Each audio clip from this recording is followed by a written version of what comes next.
شغل غير الله فيما ينبى ما ساخ البيا وأعلى الجنباب طلع البدر علينا من ثنيات الوداع وجب الشكر علينا ما دعا لله داع. بسم الله الرحمن الرحيم. صدق الله العظيم وبلغ رسوله النبي المصطفى الكريم ونحن على ما قال ربنا ومولانا من الشاهدين. اللهم ارحمنا بالقرآن الكريم وانفعنا بالآيات والذكر الحكيم واجعل لنا حجة يوم الدين. اللهم انفعنا بما سر فيه من الآيات وكفرنا بتلاوة عن السيئات إنك مجيب الدعوات. اللهم تقبل منا ختم القرآن وتجاوز عنا ما كان في تلاوة من سهو أو نسيان أو تحريف أو تقديم أو تأخير أو زيادة أو نقصان أو تأويل على غير ما أنزلته أو تعجل عند تلاوته أو كسل أو زيق اللسان أو وقف بغير وقف أو إدغام بغير مدغم أو إزهار بغير بيان فاكتب منا على التمام والكمال والمهز من كل ألحان وارزقنا فضل من خيره مؤديا حقه مع الأعضاء والقلب واللسان وهب لنا به الخير والسعادة والبسارة والأمان وهب لنا به الخير والسعادة والبسارة والأمان وهب لنا به الخير والسعادة والبسارة والأمان ولا تهتم لنا بالشر والضلالة والطغيان ونبهنا قبل المنايا من نوم الغفلة والكسلان وأمنا من عذاب القبر ومن سؤال منكر ونكر من أكل الديدان وبين وجوهنا يوم البعث واعطي رقابنا من النيران ويمن كتابنا ويسر حسابنا وسقن ميزاننا بالحسنات وثبت أقدامنا على الصراط واسكنا في وسط الجنان وارزقنا جوار سيدنا محمد عليه الصلاة والسلام وأكرمنا بلقائك يا ضيان. اللهم استجب دعاءنا بحق التوراة والإنجيل والفرقان أعطنا جميع ما سألناك به في السر والإعلان من فضلك الواسع وجودك وكرمك يا أكرم الأكرمين. اللهم اهدنا بهداية القرآن وعافنا بعناية القرآن ونجنا من النيران بكرامة القرآن يا ذا الفضل والإحسان. ما أنزلنا عليك القرآن لتشقى إلا تذكرة لمن يخشى تنزيلا ممن خلق الأرض والسماوات العلا الرحمن على العرش استوى له ما في السماوات وما في الأرض وما بينهما وما تحت الثرى وإن تجهر بالقول فإنه يعلم السر وأخفى الله لا إله إلا هو له الأسماء الحسنى. gox bu ñu naan Touba Galaas ñu bari nag ñu ko xamoon fële ci Awanje jotoon na faa jàngale ñaari at ba ñett ba def fa conférence ay ganam nag ñëw nañ teew ñu présenté leen dañ ciy jëkke rek sang su baax ji nga xam ne ñun bu ñu liggéeyee lislaam gis waa kër Serigne Touba suñu xel day daal ki ci jëkk mooy a Cheikh Abdourahmane Mbacké moom sët la ci maam Ibrahima Mbacké borom Daaru Musti maam Cerno Faati Mbacké nekk na ci wetam a Cheikh Mouhamadou Mourtada Mbacké moom sët la ci Cheikh Afia Mbacké ñaar ñooñu nag yaakaar naa buñ teewee ñoo fi jëmmal borom Touba jëmmal fi Mouhamadou Rasulullahi jëmmal fi lislaam gépp waaye bokk na ci gan ñi nag al oustaz Jibril Ndong moom mu nga fële ca Touba Montagne Sainte ca Kër Matar Seck daara Hizbut Tarqiyyah oustaz Jibril Ndong moo fay jàngale bokk na ci sama wet al oustaz imam Abdoulahi Mbaye petit marché Ali Bandeng sukran Ablaye tafadal maskura moom itam ñëw na doon gan ak oustaz bu ko defee al imam Babacar Dieng mu ngi toog moom itam soog a agsi ñi daal lañ présenté ñu yóbbaale ñëpp li ci des nag mooy parents d'élèves yaa ngi suñ kanam ñun doon nañ fi ñëw di testé duñu élève gis nañ oustaz Dramé mu ngi doon jàngal élèves yi léegi nag weddi gis bokku ci. asalaamaaleykum wa rahmatulah wa barakaatu. waaleykum salaam wa rahmatulahi taala wa barakaatu. bismillahi rahmani rahim. sabbihi isma rabbika ahla allazi khalaqa fasawwa wallazi qaddara fahada wallazi akhrajal marha faja'alahu غثاء إخوة سنقرئك فلن تنسى إلى من شاء الله إنه يعلم جهرا وما يخفى ونيسرك لليسرى فذكر إن نفعت الذكرى سيذكر من يخشى ويتجنبها الأشقى الذي يصلى النار الكبرى ثم لا يموت فيها ولا يحيا قد أفلح من تزكى وذكر اسم ربه فصلى بل تؤثرون الحياة الدنيا والآخرة خير لأبوها إن هذا لفي صحف الأولى صحف إبراهيم وموسى. تكبير تكبير. الحمد لله رب العالمين والصلاة والسلام على من لا نبي بعد.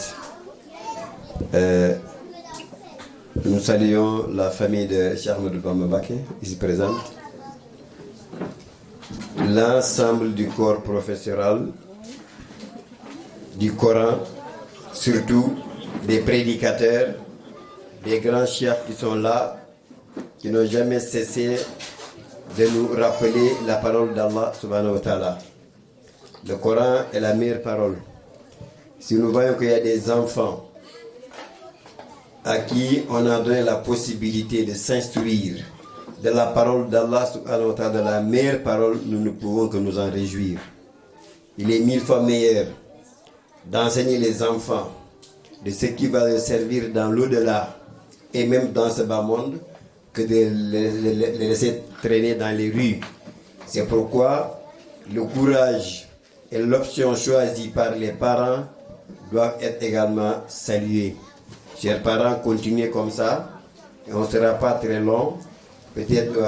Inch'Allah, dans la suite, on a l'occasion de dire quelques mots. Mais soyez les bienvenus, soyez encouragés dans l'option que vous avez choisie et que le Tout-Puissant vous assiste et nous assiste et assiste vos enfants. Assalamu alaikum. أعوذ بالله من الشيطان الرجيم بسم الله الرحمن الرحيم سبح اسم ربك الأعلى الذي خلق فسوى والذي قدر فهدى والذي أخرج المرعى فجعله خنشاء أقوى سنقرئك فلا تنسى إلا ما شاء الله إلا يعلم الجهر وما يخفى ونيسرك لليسرى فذكر نفعت الذكرى سيذكر من يخشى ويتجنبها الأشقى الذي يصلى النار الكبرى ثم لا يموت فيها ولا يحيا قد أفلح من تزكى وذكر اسم ربه فصلى بل تؤثرون الحياة الدنيا والآخرة خير وأبقى إن هذا لفي صحف الأولى صحف إبراهيم وموسى. di ñaan yàlla mu defal ñu jàmm ak sutura ndax lii moom ku mu doyul moom dara du la doy waaw lii moom ku mu doyul dara doyu la ndax la waykat ba waxoon rek moo fi nekk xayru ma yutla wa ma yuqra'u ala al ardi qiraatu al quran inda al baad ne àdduna bi li fi ëpp solo ci lu ñuy dépenser wala lu fi ëpp solo ci lu ñuy wax nee na mooy alquran ndax alquran mooy wax yàlla te ku ne xam na ni alquran yonent bi sallallahu alayhi wasallam ci moom la wàcc te bi muy wàcc ci moom 23 ans la wàcc ci yonent bi sallallahu alayhi wasallam 23 ans léegi nag ñun ñu am ay moyens yoo xamante ni internet yaa ngi fii ustaas yu baax yi ñuy jàngal mu gaaw lool kon war nañoo sant yàlla war nañoo sant yàlla bu baax ndax yonent bi newoon na xayrukum man taallama alquran wa allamahu nee na ki gën ci yéen doomu aadama yi mooy ki jàngal alquran xam ko ba noppi di ko xamle kon sunu sëriñ ñu ngi koy gërëm bu baax ci li nga xamante ni initiative bu baax la boo xam ne mi ngi jàppale sunu doom yi ci dëkk yu mel nii ndax léeg-léeg du yomb du jafe na lool waaye suñu gisee lu mel nii dal na xel ñu andi xale yi ñu leen jàngal alxuraan di leen ci tàggat di leen jàngal ahadis yonent bi sallallahu alayhi wasallam di leen ci tàggat ñu xam ne kon ñun way jur yi am nañ part de responsabilité ndax ëllëg daañu ko laaj ku ñu koy laaj yàlla subhanahu wa taala lan ngeen defoon ci njaboot gi lan ngeen defoon ci njaboot gi est-ce que jàngaloon nañ njaboot gi diine est-ce que jàngaloon nañ d'abord gi alquran est-ce que jàngaloon nañ d'abord ahadis yonent bi sallallahu alayhi wasallam ah bu boobaa ñun dinañ am part de responsabilité kon nag yàlla defaral ñu yàlla xiin ci lii nga xamante ni lu baax la bi jaahi nabina muhammadin sallallahu alayhi wa sallam. أعوذ بالله من الشيطان الرجيم بسم الله الرحمن الرحيم يا أيها المدثر قم فأنزل وربك فكبر وثيابك فطهر والرجز فاهجر ولا تمنن تستكثر ولربك فاصبر فإذا نقر في الناقور فذلك يومئذ يوم عزيز على الكافرين خير يسير ذرني ومن خلقت وحيدا وجعلت له مالا ممدودا وبنين شهودا ومعدت له تمهيدا ثم يدمع أن عزيد كلا إنه كان لآياتنا عنيدا سأرهقه سهودا إنه فكر وقدر فقتل كيف قدر ثم قتل كيف قدر ثم نظر ثم عبس وبسر ثم أدبر واستكبر فقال إن هذا إلا سحر يؤثر إن هذا إلا قول البشر سأصليه شقر وما أدراك ما شقر لا تبقي ولا تذر لواحة للبشر عليها 19 وما جعلنا أصحاب النار إلا ملائكة وما جعلنا عندته إلا فتنة للذين كفروا ليستيقن الذين أوتوا الكتاب ويزداد الذين آمنوا إيمانا ولا يغضب الذين أوتوا الكتاب والمؤمنون وليقول الذين في قلوبهم مرض والكافرون ماذا أراد الله بهذا مثلا كذلك يضل الله من يشاء ويهدي من يشاء صدق الله العظيم. damay gàttal wax ji parce que xale yi bari nañu comme ni ko sëriñ bi waxee léegi rek Cheikh Ahmadou Bamba lu mu am ci alquran la ko amee moo tax ba mu nekkee gànnaar ak na mu doon yare waa këram yi naar ba xool ko ba yàgg mu nag antal mu rabbi kama rabbal aminu bihim xarfan bi xarfin wa maa fi dini charwaak ci alquran rek la doon yare sëriñ Touba ci alquran rek la doon yare nit ñi sëriñ bi dafa wax ci wolof ne mbir yi gaw a gën a gaawee ci jullit bokk na ci teel a xamal xale alquran ndax alquran bu jiite ci dënnu xale xam-xam bu ñëw am place waaye bu beneen xam-xam ñëwee ba alquran fekku fa le temps que mu koy dégager pour alquran am place day daal di metti te bu fekkee at yi avancé lool xam-xam ba di daal di néew kon lii ngeen di def lu baax la xale yi na ngeen leen bàyyi ñu jàng alquran li ñu fi jàng leer na jàngalekat bi alhamdulilah. rahmaani rahim laa uqsimu bi yawmil qiyaamati wa laa uqsimu bi nafsi lawwaamati ayahsibu l-insaanu allan najma'a izamahu bal laa qaadiriina alaa an nusawwiya banaanahu bal yuriidu l-insaanu liyafjura amaamahu yas'alu ayyaana yawmul qiyaamati fa izaa bariqa al-basaru wa xasafa al-qamaru wa jumi'a ash-shamsu wal-qamaru يقول الإنسان يومئذ أين المفر كلا لا وزر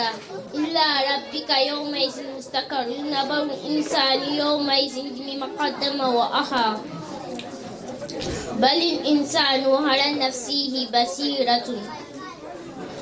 ولو ألقي محاذره لا تحرك به لسانك لتهجر به إن علينا جمعه وقرآنه فإذا قرأناه فاتبع قرآنه.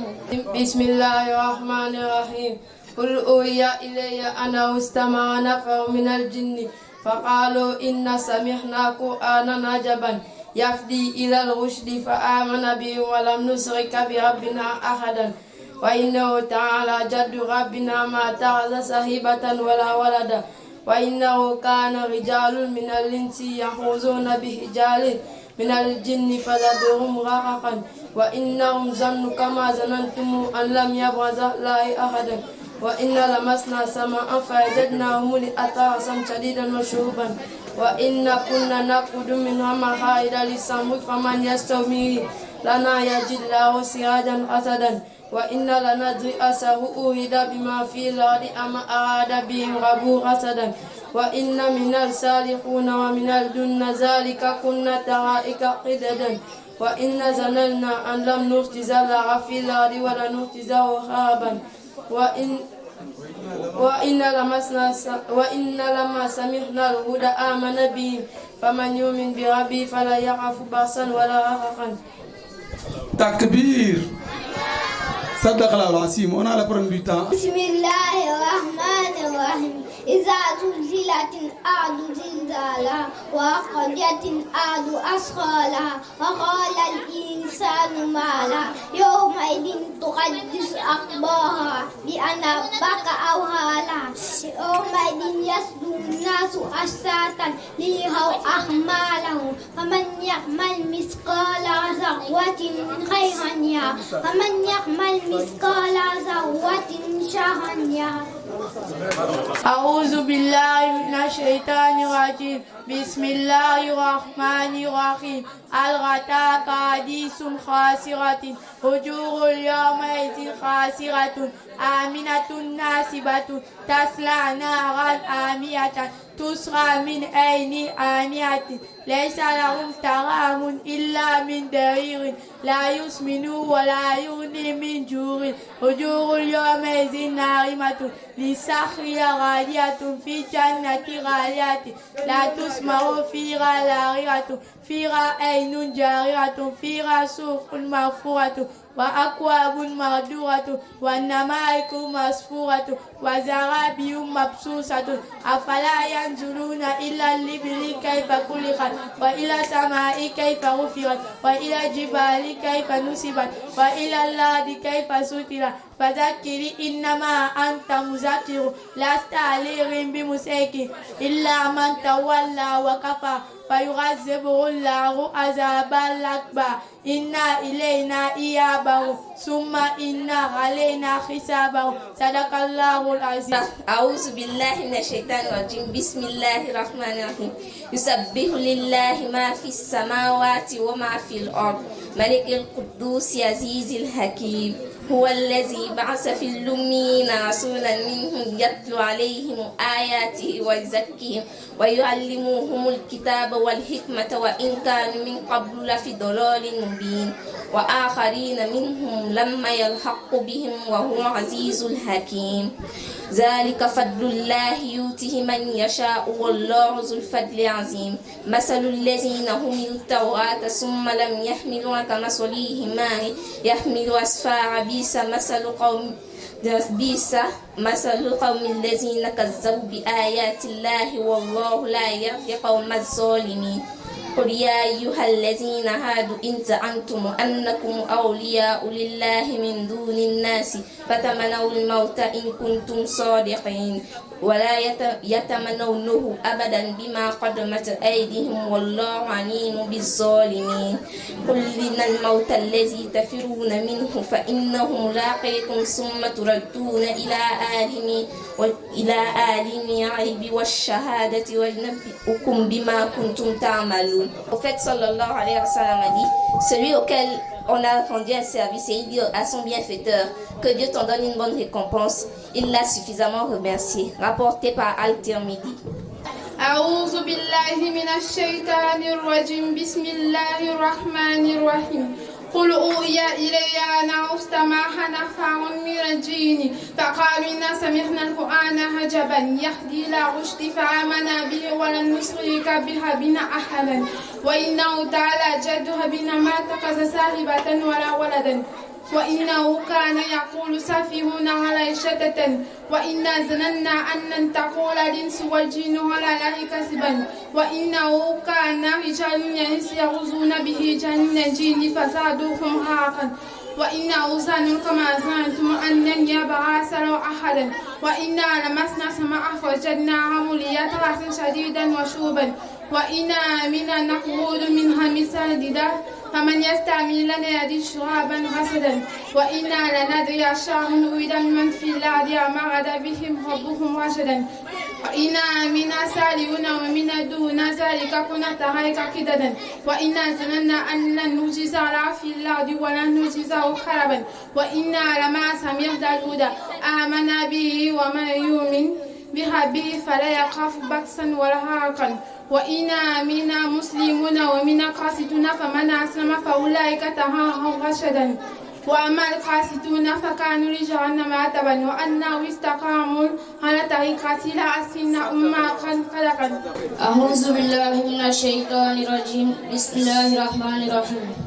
ياسين والقرآن الحكيم إنك لمن المرسلين على صراط مستقيم تنزيل العزيز الرحيم لتنذر قوما ما أنذر آباؤهم فهم غافلون لقد حق قولها على أكثرهم فهم لا يؤمنون إنا جعلنا في أعناقهم أغلالا فهي إلا لسان فهم مغمرون وجعلنا من بين أيديهم سدا ومن خلفهم سدا فأغشيناهم فهم لا يبصرون وسواء عليهم أنذرتهم أم لم تنذرهم لا يؤمنون إنما تنذر من اتبع الذكر وخشي الرحمن بالغيب فبشرهم بمغفرة وأجر كريم إنا نحن نحيي الموتى ونكتب ما قدموا وآثارهم وكل شيء أحصيناه في إمام مبين واضرب لهم مثلا أصحاب القرية إذ جاءها المرسلون إذا أرسلنا إليهم اثنين فكذبهما فعززنا بالثالث فقالوا إنا إليكم لمرسلون قالوا ما أنتم إلا بشر مثلنا وما أنزل من شيء إلا أنتم إلا تكذبون قالوا ربنا إن يعلموا إنا إليكم لمرسلون